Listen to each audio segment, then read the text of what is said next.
കർത്താവായ യേശുവേ സ്തോത്രം. വേർഡ് ഓഫ് ക്രൈസ്റ്റ് ചർച്ചിൻ്റെ ഓൺലൈൻ സൺഡേ സ്കൂൾ ക്ലാസ്സിലേക്ക് എല്ലാവർക്കും സ്വാഗതം. എൻ്റെ പേര് രതീഷ് KS. ക്ലാസ്സിലേക്ക് പോകുന്നതിന് മുമ്പായി നമുക്ക് ഒരു നിമിഷം പ്രാർത്ഥിക്കാം. സ്വർഗസ്ഥനായ ഞങ്ങളുടെ ദൈവമേ, കർത്താവായ യേശുവേ, ഞങ്ങളുടെ ഇന്നത്തെ ദൈവവചന പഠനത്തിൽ കൃപയായി സാന്നിധ്യമായി അങ്ങ് കൂടെ ഉണ്ടാകണമേ. അങ്ങയുടെ സത്യത്തിൽ നടത്തി ഞങ്ങളെ പഠിപ്പിക്കണമേ. യഹോവ ഭക്തി നിർമ്മലമായത്, അത് എന്നേക്കും നിലനിൽക്കുന്നു. ദൈവ ആത്മാവ് നടത്തുന്നവർ ഏവരും ദൈവമക്കളാകുന്നു. ദൈവം തന്നെ അനുസരിക്കുന്നവരെ പരിപാലിക്കുന്നു. പ്രിയപ്പെട്ട കൂട്ടുകാരെ, ദൈവം തൻ്റെ പുത്രനായ യേശുവിനെ ഭൂമിയിലേക്ക് അയച്ചത് മനുഷ്യരുടെ പാപമോചനത്തിനും നിത്യരക്ഷയ്ക്കുമാണ്. യേശു സമ്പൂർണനായ ദൈവവും സമ്പൂർണനായ മനുഷ്യാവതാരവുമാണ്. യേശു ഭൂമിയിലായിരുന്നപ്പോൾ പിതാവാം ദൈവത്തോടൊപ്പമായിരുന്നു. അതുകൊണ്ട് തന്നെ യേശു പറഞ്ഞു, എന്നിൽ വിശ്വസിക്കുന്നവൻ എന്നിലല്ല, എന്നെ അയച്ചവനിൽ തന്നെ വിശ്വസിക്കുന്നു. എന്നിൽ വിശ്വസിക്കുന്നവൻ ആരും ഇരുളിൽ വസിപ്പാതിരിപ്പാൻ ഞാൻ വെളിച്ചമായി ലോകത്തിൽ വന്നിരിക്കുന്നു. ലോകത്തെ വിധിപ്പാനല്ല, ലോകത്തെ രക്ഷിപ്പാനത്രേ ഞാൻ വന്നിരിക്കുന്നത്. എന്നാൽ എൻ്റെ വചനം കൈക്കൊള്ളാതെ എന്നെ തള്ളിക്കളയുന്നവനെ ന്യായം വിധിക്കുന്നവനുണ്ട്. ഞാൻ സംസാരിക്കുന്ന വചനം തന്നെ ഒടുക്കത്തെ നാളിൽ അവനെ ന്യായം വിധിക്കും. എന്നാൽ ഇപ്പോൾ ക്രിസ്തുയേശുവിലുള്ളവർക്ക് ന്യായവിധിയില്ല. ദൈവമക്കൾ ദൈവിക പദ്ധതിക്കായി തിരഞ്ഞെടുക്കപ്പെട്ടവരും നിത്യജീവന് അവകാശികളുമാണ്. യേശു കർത്താവ് മനുഷ്യ സമൂഹത്തിൻ്റെ പാപമോചനത്തിനായി മരിച്ച് മൂന്നാം നാൾ ഉയർത്തെഴുന്നേറ്റ് സ്വർഗത്തിൽ ദൈവത്തിൻ്റെ വലതുഭാഗത്ത് നമുക്ക് വേണ്ടി സദാ പക്ഷവാദം ചെയ്യുന്നു. ക്രിസ്തുവിൻ്റെ രണ്ടാം വരവിങ്കൽ മരിച്ചവർ ഉയർത്തെഴുന്നേൽക്കുകയും ശേഷിക്കുന്നവർ വാനമേഘങ്ങളിൽ എടുക്കപ്പെടുകയും ചെയ്യും. കർത്താവിന് പ്രിയപ്പെട്ടവർ ന്യായവിധിയിലകപ്പെടാതെ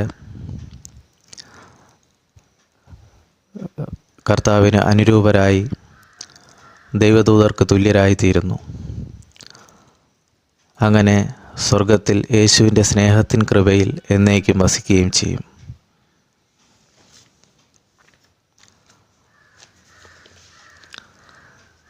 ഇവിടെ നമ്മൾ മനസ്സിലാക്കാൻ പോകുന്ന പാഠഭാഗം സ്വർഗീയ തേജസ്സിൽ വെളിപ്പെട്ട യേശു. ഒരു ദിവസം യേശു പത്രോസിനെയും യാക്കോബിനെയും യോഹന്നാനെയും കൂട്ടി ഒരു ഉയർന്ന മലയിലേക്ക് പോയി. പല അവസരത്തിലും യേശു ഈ മൂവരെയും ഒന്നിച്ച് പ്രത്യേകം കൊണ്ടുപോയിട്ടുണ്ട്. സ്വർഗസ്ഥനായ പിതാവിനോട് പ്രാർത്ഥിക്കുവാൻ യേശു പലപ്പോഴും മലമുകളിൽ പോകുമായിരുന്നു. മലമുകളിൽ ചെന്നപ്പോൾ യേശുവിൻ്റെ മുഖം സ്വർഗീയ തേജസ്സിനാൽ സൂര്യനെ പോലെ ശോഭിച്ചു. യേശുവിൻ്റെ വസ്ത്രം വെളിച്ചം പോലെ വെള്ളയായിത്തീർന്നു.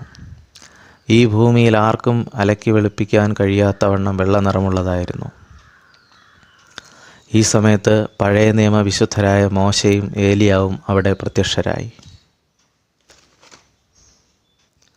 ഇനി മോശയും ഏലിയാവിനെയും കുറിച്ച് രണ്ട് വാക്ക്. ഇസ്രായേൽ ജനത്തെ മിസ്രയീം അടിമത്തത്തിൽ നിന്നും വിടുവിക്കുവാൻ ദൈവം നിയോഗിച്ച വ്യക്തിയാണ് മോശെ. ചെങ്കടൽ വിഭജിക്കപ്പെട്ടതും ഫറവോനും സൈന്യവും കടലിൽ മുങ്ങി നശിച്ചതുമെല്ലാം ദൈവഹിതത്താൽ തന്നെ. ജനം ദൈവമായ യഹോവയിലും ദാസനായ മോശയിലും വിശ്വസിച്ചു. ദൈവം മോശയ്ക്ക് 10 കൽപ്പനകൾ നൽകി. ശേഷം ഇസ്രായേൽ ജനം മരുഭൂമിയിലൂടെയുള്ള പുറപ്പാടിൽ മോശയ്ക്ക് തുണയായി ദൈവമായ യഹോവയുണ്ടായിരുന്നു. മോശയുടെ കാലം കഴിഞ്ഞ ശേഷം ഇസ്രായേലിൽ രാജവാഴ്ചയുണ്ടാവുകയും ആഹാബ് എന്നൊരു രാജാവ് അവിടെ ഭരണമേൽക്കുകയും ചെയ്തു. എന്നാൽ അദ്ദേഹം വിഗ്രഹാരാധന എന്ന പാപം ചെയ്യുകയും ജനങ്ങളെ അതിന് പ്രേരിപ്പിക്കുകയും ചെയ്തു. ഈ സമയത്ത് ഇസ്രായേൽ ജനത്തെ നേർവഴിക്ക് നയിക്കുവാൻ ദൈവം നിയോഗിച്ച പ്രവാചകനാണ് ഏലിയാവ്. ആഹാബ് രാജാവും ജനങ്ങളും ദൈവത്തെ മറന്നതിനാൽ ദൈവം ഏലിയാവിൽ കൂടി അറിയിച്ചതനുസരിച്ച് ദേശത്ത് 3 വർഷവും 6 മാസവും മഴ പെയ്യാതിരുന്നു. പിന്നീട് ഏലിയാവ് പ്രാർത്ഥിച്ചപ്പോഴാണ് മഴ പെയ്തത്. ഏലിയാവ് ചെയ്ത വിവിധവും അതിശയകരവുമായ ശുശ്രൂഷകൾ വിശുദ്ധ വേദപുസ്തകത്തിൽ രേഖപ്പെടുത്തിയിട്ടുണ്ട്. അപ്പോൾ ഇവിടെ മോശയും ഏലിയാവും ആണ് ഈ മലയിൽ പ്രത്യക്ഷരായത്. അവർ യേശുവിനോട് സംസാരിക്കുന്നതായി ശിഷ്യന്മാർ കണ്ടു. യേശുവിന് വന്ന രൂപാന്തരവും അവിടെ നിറഞ്ഞു നിന്ന സ്വർഗീയ തേജസ്സും കണ്ട് ഈ ശിഷ്യന്മാർ അത്ഭുതപ്പെട്ടുപോയി. ആ ദിവ്യമായ അനുഭൂതിയിലിരിക്കുവാൻ ആഗ്രഹിച്ച പത്രോസ് യേശുവിനോട്, കർത്താവേ, നാം ഇവിടെ ഇരിക്കുന്നത് നന്ന്. നിനക്ക് സമ്മതമാണെങ്കിൽ ഞാനിവിടെ 3 കുടിലുണ്ടാക്കാം. കുടിൽ എന്ന് പറഞ്ഞാൽ ചെറിയ വീട്. 1 നിനക്കും, 1 മോശയ്ക്കും, 1 ഏലിയാവിനും എന്ന് പറഞ്ഞു. അത്രമാത്രം സന്തോഷവാനായ പത്രോസ് തങ്ങളുടെ കാര്യം പോലും ഓർത്തില്ല. ഇങ്ങനെ അവർ അവിടെ നിൽക്കുമ്പോൾ അവരുടെ മുകളിലായി ഒരു മേഘം പ്രകാശിച്ചു കൊണ്ടിരുന്നു. ആ മേഘം അവരെ മൂടി. മേഘത്തിൽ നിന്ന് ഒരു ശബ്ദമുണ്ടായി, ഇവൻ എൻ്റെ പ്രിയപുത്രൻ, ഇവനിൽ ഞാൻ പ്രസാദിച്ചിരിക്കുന്നു, ഇവന് ചെവി കൊടുപ്പിൻ. ശിഷ്യന്മാർ ഇത് കേട്ട് ഏറ്റവും പരിഭ്രാന്തരായി. യേശുവിൻ്റെ അടുക്കൽ ചെന്ന് കാൽക്കൽ വീണു. പെട്ടെന്നുണ്ടായ ആ ദൈവശബ്ദം കേട്ടപ്പോൾ ശിഷ്യന്മാർ വല്ലാതെ ഭയപ്പെട്ടു. യേശു അവരുടെ അരികിൽ തന്നെ ഉണ്ടെങ്കിലും പേടിച്ചിട്ട് അവർ യേശുവിൻ്റെ കാൽക്കൽ വീണ് നമസ്കരിച്ചു. യേശു ഉടനെ അവരെ അടുത്ത് ചെന്ന് അവരെ തൊട്ടു. എഴുന്നേൽപ്പിൻ, ഭയപ്പെടേണ്ട എന്ന് പറഞ്ഞു. യേശു അവരെ തൊട്ടപ്പോൾ അവർ തലപൊക്കി നോക്കി. ആ സമയം യേശു അല്ലാതെ മറ്റാരും അവിടെ ഇല്ലായിരുന്നു.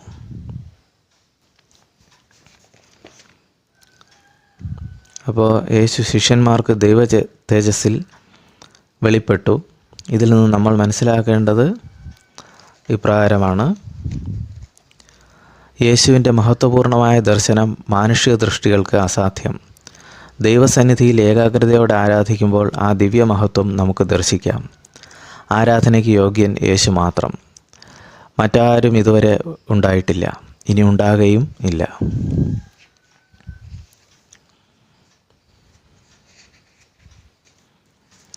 ഇനി ചില ചോദ്യങ്ങളാണ്. കൂട്ടുകാർക്ക് ഉത്തരം അറിയാമായിരിക്കും, ഇല്ലെങ്കിൽ ശ്രദ്ധിച്ച് മനസ്സിലാക്കുക. ഒന്നാമത്തെ ചോദ്യം: യേശുവിനോടൊപ്പം മലയിലേക്ക് പോയ ശിഷ്യന്മാർ ആരെല്ലാമാണ്? 3 പേരാണ് പോയത്. ആരൊക്കെ? പത്രോസ്, യാക്കോബ്, പിന്നെ യോഹന്നാൻ അല്ലേ? ഇനി രണ്ടാമത്തെ ചോദ്യം: മലയിൽ പ്രത്യക്ഷപ്പെട്ട പഴയ നിയമ വിശുദ്ധർ ആരെല്ലാം? ആരൊക്കെയാണ് 2 പേര്? യേശുവിനോട് കൂടെ ഉണ്ടായിരുന്നവർ. മോശയും ഏലിയാവും അല്ലേ? ഇനി മൂന്നാമത്തെ ചോദ്യം: മലയിൽ വെച്ച് യേശുവിന് സംഭവിച്ച രൂപമാറ്റം എന്ത്? എന്താണ്? യേശുവിൻ്റെ മുഖം സ്വർഗീയ തേജസ്സിനാൽ സൂര്യനെ പോലെ ശോഭിച്ചു. യേശുവിൻ്റെ വസ്ത്രം വെളിച്ചം പോലെ വെള്ളയായി തീർന്നു. ഈ ഭൂമിയിൽ ആർക്കും അലക്കി വെളുപ്പിക്കാൻ കഴിയാത്തവണ്ണം വെള്ള നിറമുള്ളതായിരുന്നു ആ വസ്ത്രം.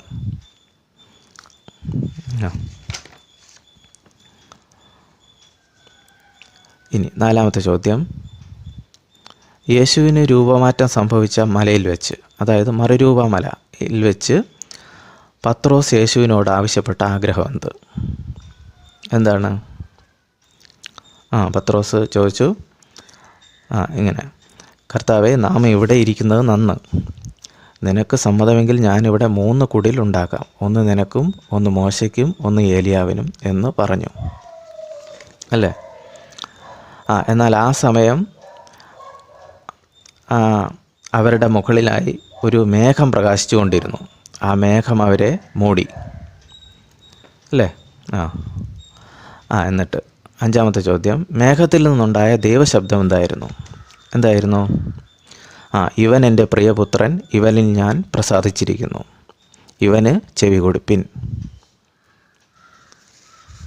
യേശു പറയുന്നത് ശ്രദ്ധിച്ച് കേൾക്കാനാണ് മേഘത്തിൽ നിന്ന് ശബ്ദമുണ്ടായത് അല്ലേ? അപ്പോൾ ഇനി ഇന്നത്തെ ബൈബിൾ വാക്യമാണ് മത്തായി 4:10. നിന്റെ ദൈവമായ കർത്താവിനെ നമസ്കരിച്ച് അവനെ മാത്രമേ ആരാധിക്കാവൂ എന്ന് എഴുതിയിരിക്കുന്നുവല്ലോ എന്ന് പറഞ്ഞു.